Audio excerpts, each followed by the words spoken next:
You're listening to the We Are Libertarians podcast network. Find all of our shows at wearelibertarians.com. Welcome to Now Hear This. I'm your host, Chris Spangle. Now Hear This is a conversation with leaders in Indianapolis that are working to improve the lives of Hoosiers. Our goal is to empower you to join in their work and make a difference while informing you about the unseen aspects of life in Indiana. If you miss an episode, you can listen via podcast at nowhearthisindy.com. My guest today is Denise Soltis. She is the executive director of the Umoja Partnership, and their website is umojapartnership.org. Thank you so much for joining me today. Can you tell us a little bit about the organization? What do you do? Hi, thanks for having me today. Well, if you want to think about what do we do, our mission is really a partnership between Kenya and Indianapolis. And we send children to school, orphan and vulnerable kids to school. That's excellent. So how did the organization get started? Did someone wake up one day and say, I'm going to Kenya? How did it get developed? Well, really, we were born from AMPATH. And AMPATH, during their work, discovered this area of Kenya where there was a very high incidence of orphan and vulnerable kids. 1 in 5 children have lost at least one parent. And they discovered that the kids weren't going to school. So they brought the problem back to an interfaith group here. And they said, what can we do about that? We did write a big grant, but then they decided, even if we don't get this grant, we want to work on sending these kids to school. So all of our services really are designed to remove the hurdles that keep kids from going to school.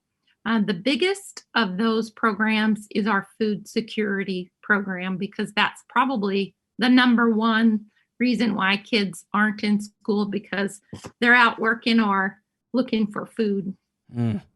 So if I may, what is AMPATH?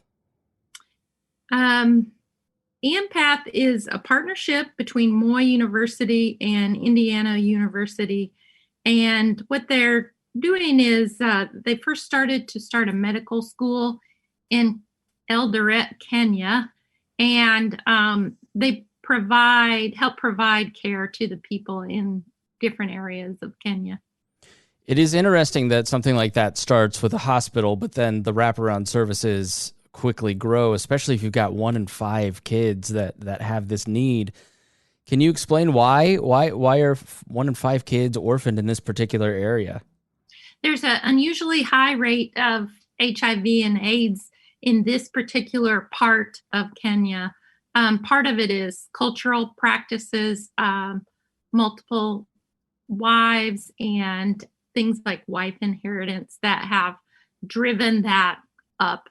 Plus, they're adjacent to Lake Victoria, so there's a lot of traveling that goes on, and that's made the rate of HIV and AIDS high in this particular area.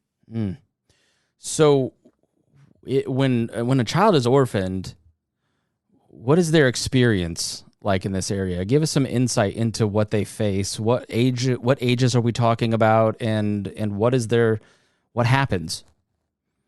Well, that's a really interesting question, and it really does depend on what other resources they have around them.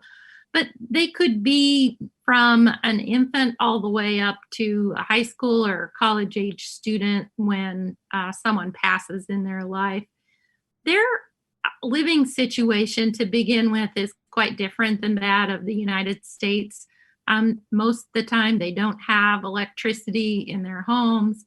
They don't have running water. They're going to fetch their water, and most of them have some sort of subsistence farming plot on their property.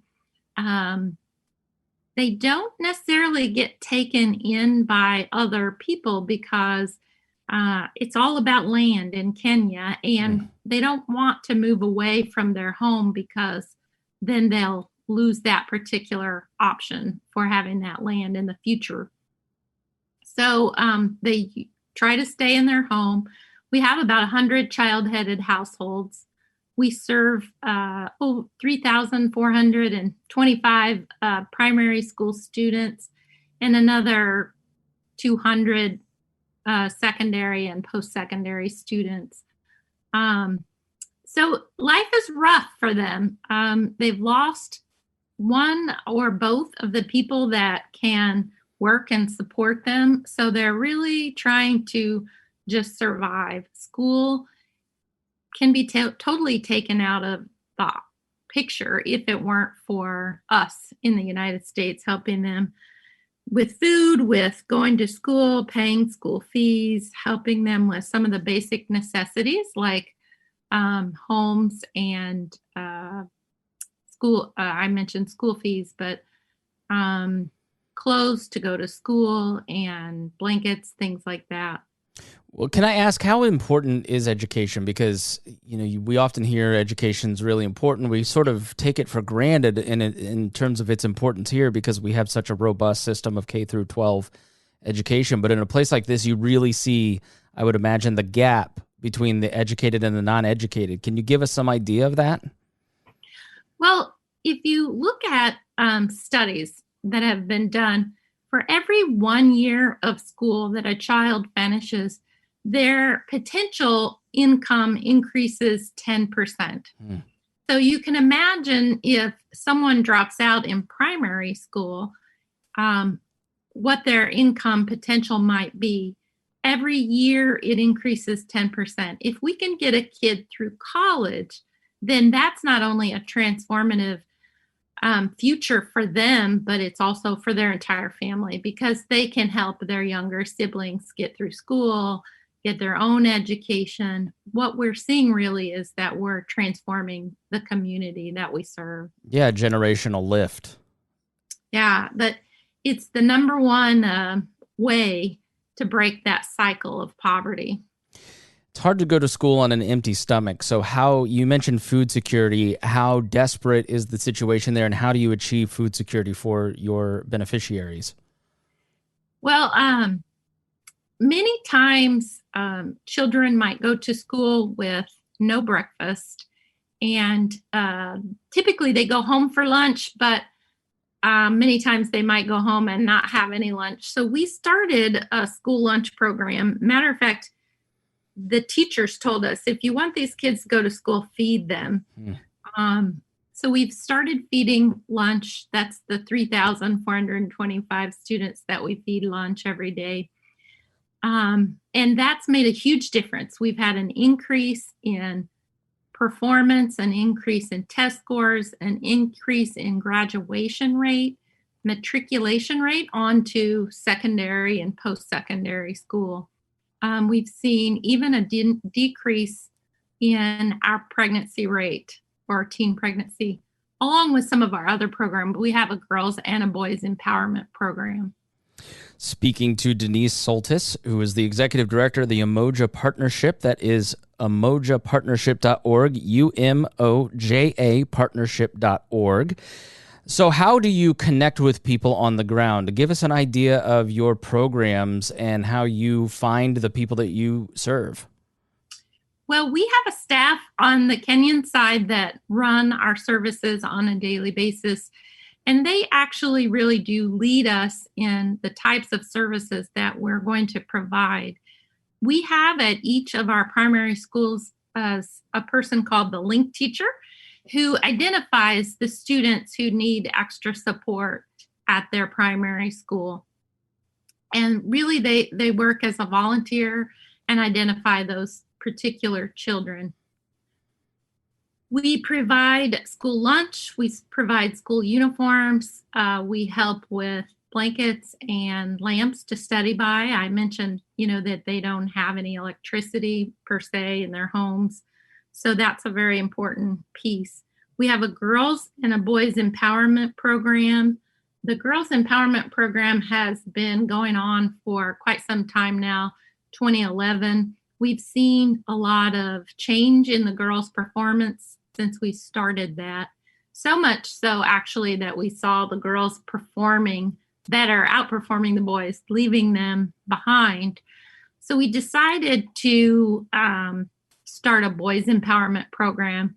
We don't necessarily want to lift any particular group up above the other. And since that started, we've seen a rise in the boys' performance, their engagement in class, less behavioral problems, all of those kinds of things.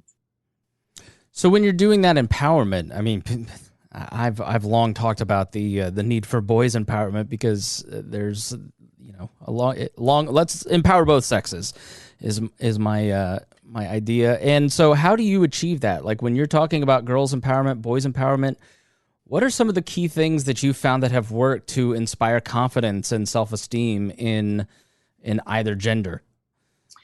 Well, we have a series of topics. We have a whole curriculum that we provide over a year we start 5th, 6th, 7th, 8th grade, and then it is modified then again when they get into high school and post-secondary, that's college or university. We teach a variety of topics, not only their place in society, but relationships, how to prevent unwanted children. Of course, we do teach abstinence, but we also give them tools in case that they're not abstinent. We have a lot of speakers. We use all of our speakers are from Kenya, so they definitely teach the Kenyan perspective and they understand the culture there. It's made a huge impact. It really has in their performance, and they're worthwhile. I think, especially the girls, they saw a huge difference in how they interact at school and just the potential to dream, I guess. That's excellent. It's beautiful. Well, like every nonprofit that we speak to, you do amazing work. You do empowering and uplifting work. And I know that you wish you could do more. And the barrier to that is resources. So how can people help you? Tell us of what events you may have going on or other ways that people can support your work. Well, coming up just in a couple of weeks, we have our Interfaith Thanksgiving dinner. Typically, this is a pretty big event that we have that we get together and we celebrate our work and we work on raising money for the food security program. The event is November 15th. You can purchase tickets for that event. Of course, it's virtual this year. It's not an in-person event, but we have a really great program planned for you. Dr. Joe Mamlin will be our guest speaker, and we'll have videos from our kids and a few words from some of our board members. So we hope that you'll go to our website and purchase a ticket. You can always donate. You can donate directly through our website, or even if you want to, I have a text to donate number, 317-449-7224. You can join our newsletter and learn more about us by getting our newsletters. And you can always volunteer for events like that. All of those links are on our website. So visit our website and learn more about us. Excellent. Final question. What is the one thing you see every day that you wish everybody understood about your work? This is always a stumper. Oh, okay. Well, I guess the one thing that I see every day that I wish other people would know is how much you get back from giving to another child, another human being, making a difference in their life. If you could meet these kids in person, you would see they're just like us. Except for they didn't really see a path forward. What we've done is we've given them hope for a brighter future. And certainly I get so much back from the work that I do and their faces and their accomplishments, really. We have beneficiaries now we've got a pharmacist, We have someone who is going to medical school, nurse, accountants, teachers. Certainly, we have a lot of success that we can draw from. That's excellent. Thank you so much, Denise Soltis, who is the Executive Director of the Umoja Partnership, umojapartnership.org. And please be sure to check them out. And thank you so much for joining me. Thank you for having me. I appreciate the opportunity to share our work. Absolutely. Thanks for listening to Now Hear This. I am your host, Chris Spangle. If you missed any portion of our program, you can listen on our website, nowhearthisindy.com. If you'd like to have your organization featured on the show, please email Gabby at nowhearthisindy@iheartmedia.com. And thank you for listening, and we will be back again next weekend with Now Hear This. Matt Whitliff and I are history nuts and news junkies, and we've forever talked about how much history applies to modern politics, and we often fail to see the parallels in the past. So he and I have embarked on a long journey from antiquity to the present, where we're going to illustrate where our ancestors can help us build a better future. So subscribe now to The History of Modern Politics to get the full backstory on our current events.